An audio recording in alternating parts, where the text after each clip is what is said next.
Hey you guys, welcome back to my channel. It's Michelle. So today I'm going to be telling you guys how I was able to do about 15 to 20 silk presses this year without getting heat damage and being able to keep my curl pattern. Now typically I don't do that many silk presses within a year, but this year has been really crazy for me business wise.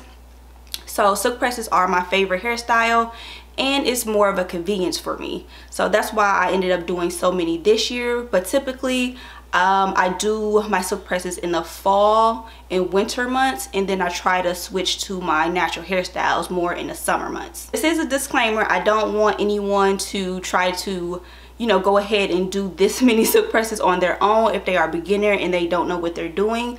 I am a licensed professional and I've been doing natural hair, well I should say specializing in natural hair and silk presses for about a couple of years now.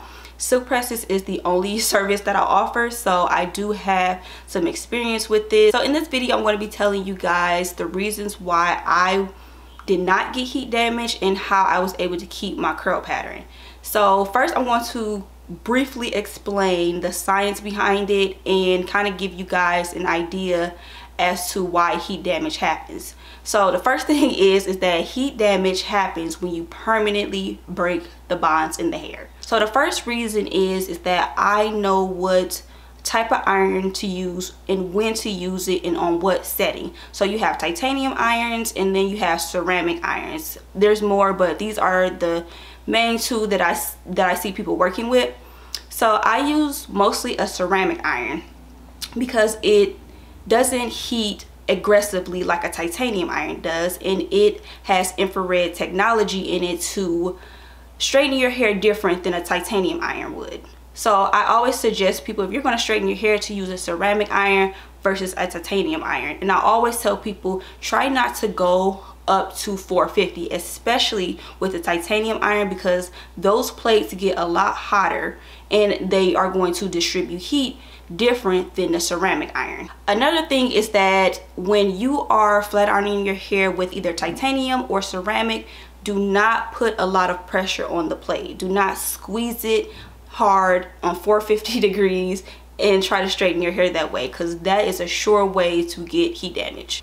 Okay, so reason number two is that I always take breaks in between my silk presses. I do them every 2 to 3 weeks in the fall and winter months, but in between those months I will give myself maybe like a month or two break. So during that time it gives my hair to regain the elasticity and those bonds to reform back into my hair in the shape of my curls. So taking those breaks in between doing silk presses will help your hair elasticity bounce back, assuming that you didn't do any permanent damage to your hair. Third reason is that I know how to use the proper products for certain purposes. Like I created my own hairline, and a part of my product line I included ingredients in my products that help with elasticity. Elasticity is something that you can damage over time even with natural hairstyles. So elasticity is something that was important to me when producing my products. Another thing that I see a lot of naturals do is use oils on their hair.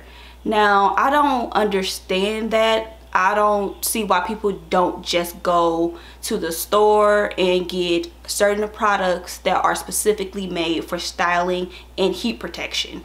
If I'm using titanium iron, I like to take extra precautions, and I like to use 2 layers of heat protection. So I'll use a leave-in conditioner before I blow dry, and then after I'm done blow drying I'll use a light serum, and I only use about a small amount to give my hair that extra protection from the titanium iron. And I also never go over 450 degrees. Well, I never go to 450 degrees, and I like to stay at 400 with a titanium iron. With a ceramic iron, I might go up to 430, or I'll stay around 400. Another thing that's super important when you are choosing the products to use for your hair is to incorporate treatments into your routine if you are going to be silk pressing your hair a lot. This is a mistake that I made before, is not getting the proper products and treatments in while I was doing my silk presses, and that's something I take very serious this year. If you are going to include heat into your regimen, I would suggest that you do steam hydration treatments that'll help with elasticity. I highly recommend Olaplex, because when you are using heat, you are messing with the bonds in your hair, and Olaplex is there to help you replace those bonds in the hair. It's really important that you do add treatments and products that help with elasticity. A little bit of protein is good for when you are straightening your hair. Even if you have low porosity hair, you can still use products with small amount of protein in them. The fourth reason is that I know how to properly prep my hair to be straightened. So some things that I see naturals do when they straighten their hair is that they don't fully remove the product buildup and debris and dirt and stuff from their hair before they go and straighten it. That is really important, because you don't want your silk press to start frizzing back up, and you don't want your hair to fry. You don't want your hair to fry, so you want to make sure that you are deeply cleansing your hair to prep it for that blow dry. And a lot of things with natural is that they use a lot of shea butters, they use a lot of grease, and what's it called, dew girl, I think. So those products are heavy, and sometimes they have ingredients in them that are not water soluble, meaning they won't wash out with water. It's important to keep that in mind if you do try to straighten your hair and you know you use a lot of heavy products.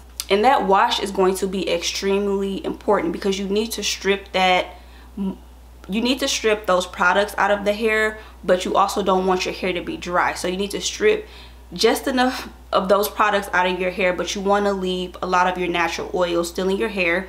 And another important thing is that once you wash all of that product out, you have to replace the moisture back into the hair. So you want to do a good hydration treatment, or you want to use a good deep conditioning mask on the hair, because you have to replace that moisture. If you don't replace that moisture, once you go into blow drying, you won't get a smooth blow dry, your cuticles won't lay flat, and a lot of times that's how you see your hair start to revert back during the flat ironing process, because you didn't properly place that moisture back into the hair. So it's important to properly prep the hair before you straighten it. Every step that you take is going to be important before you get to the flat ironing process. So when you go into blow dry, your blow dry should be sleek and it should be straight, so that when you use the flat iron, all you have to do is use one pass. So you never want to go over the hair multiple times. That is a sure way to get heat damage as well.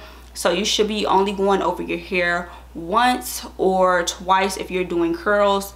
It literally shouldn't be 3, 4, 5, 6 times or anything like that. Okay, so reason number 5 is when I was doing my silk presses, I never always did them bone straight. I always gave myself a texture press.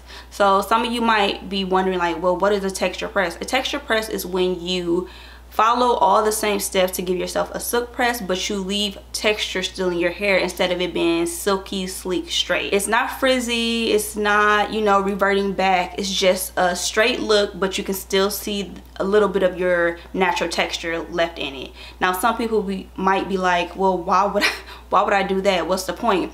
And the point is that not everyone likes to have blow dry hair, because sometimes blow dry hair can be a little bit high maintenance as well. Like if I did a texture press, it's easy for me to do a nice cute sleek bun to the back.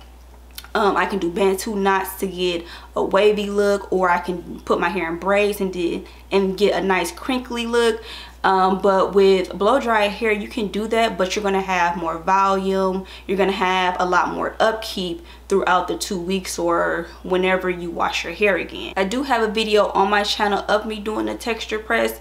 I'll leave that video down in the description box if you want to check it out. I will leave those previous videos that I mentioned down in the description box, along with the link to my website for my products. And I just want to say again, this is just tips and tricks to help you if you decide to straighten your hair. I do not recommend anyone who's not a professional to constantly silk press their hair at home, or to do 15 silk presses a year. Like, I know that's extreme. So I don't recommend it for someone who's a beginner. These are just tips and tricks for people who want to straighten their hair every now and again. But I'm not saying you won't get heat damage. I'm just saying these are steps you can take to try to prevent it, because it's always a risk when you're straightening your hair.